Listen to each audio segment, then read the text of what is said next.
Assalamualaikum. Dalam ibadah, bolehkah kita mencampur adukan Mazhab. Yang kedua, yang saya tanyakan dalam masalah bid'ah, apakah terang bid'ah itu semua sesat atau apakah ada bid'ah itu yang tidak menyesatkan? Karena ada yang berprinsip segala sesuatu yang bid'ah itu sudah menjurus kepada yang sesat semuanya. Karena banyak terjadi perpecahan karena perkataan bid'ah. Baik. Assalamualaikum warahmatullahi wabarakatuh. Assalamualaikum. Pertanyaan pertama, bolehkah campur-campur mazhab? Jawabannya boleh, tapi dengan syarat la yattabi'ur rukhas, tapi tidak cari-cari yang ringan. Bisa nggak?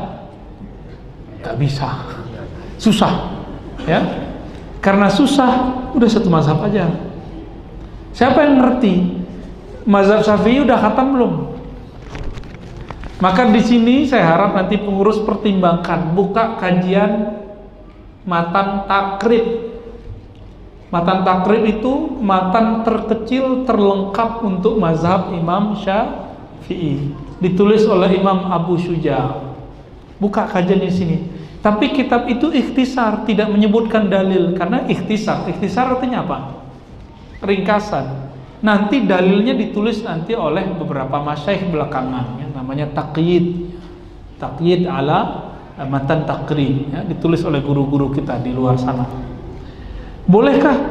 Sebenarnya boleh, tapi tidak cari-cari keringanan. Contoh yang akan bentrok di mana? Yang bentrok tuh gini. Dalam mazhab Imam Malik, ketika ada ayat wamsahu biru'usikum, usaplah kepalamu, ayatnya sama loh ya. Maka mazhab itu adalah kekayaan dalam Islam, aset dalam Islam dalam memahami ayat yang beragam cara memahaminya. Imam Malik memahami surah Al-Maidah ayat 6 itu, usaplah kepalamu. Bagi Imam Malik semuanya diusap. Maka dalam mazhab Maliki tidak sah wudu cuma seperti orang-orang kita, set-set gitu ya. Apalagi ibu-ibu tuh yang pakai jilbab, gini doang tuh nggak sah menurut siapa? Imam Malik. Tapi bagi Imam Syafi'i cukup di contohnya gini, antum suka berburu. Bagi Imam Syafi'i, jilat anjing harus dicuci sekali pakai tanah, selebihnya pakai air 7 kali. Jadi berarti 6 pakai air, sekali pakai tanah liat. Itu menurut Imam Syafi'i. Bagi Imam Malik, anjing itu nggak najis berat, dan najisnya sedang aja, cukup siram pakai air bersih.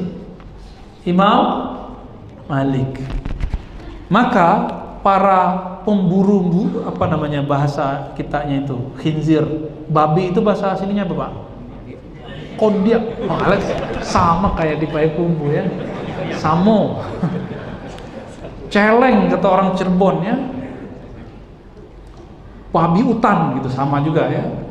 Itu hewan kalau jilat kita ataupun yang ternak, maka kalau kita mengikuti mazhab Malik berarti enggak anjing ya, anjing aja deh, jangan babinya. Enggak najis berat, cukup pakai air langsung suci. Saya wudu, mazhab saya Syafi'i dalam berwudu, tapi giliran najis mazhab saya Malik. Maka menurut Imam Malik, wudu saya sah nggak? Kenapa? Ya, pada ayatnya sama loh ya. Pada ayatnya sama. Inilah ulama salaf. Jadi ulama salaf itu udah biasa beda. Bagi Imam Syafi'i, oke, misalnya Imam Syafi'i mengatakan tadi itu najis berat. Bagi Imam Syafi'i, kalau saya nih berwudu, tadi saya cuma menyiram sekali, saya anggap dalam mazhab Maliki suci. Lalu saya wudunya ala mazhab Syafi'i. Menurut Imam Syafi'i sah nggak? Kenapa? Karena najisnya belum, masih sisa 6 kali lagi. Tuh, ini yang disebut campur aduk yang tidak diperkenankan. Namanya cari-cari yang ringan. Sedangkan syariat itu emang itu dijadikan taklif, beban tugas untuk badan. Tidak boleh dicari yang ringan-ringan. Jadi boleh talfik dengan syarat tidak masalah yang ringan-ringan.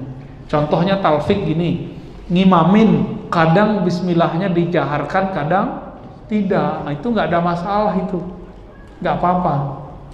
Tapi jangan coba-coba bismillahnya nggak dibaca ya, kita turunin nanti. Yang kedua tadi tentang bid'ah. Nah, tadi sore kita sudah bahas ya, tadi siang ya, di masjid apa tadi namanya? Saya lupa, di pasar sono ya, pasar Pekanbaru.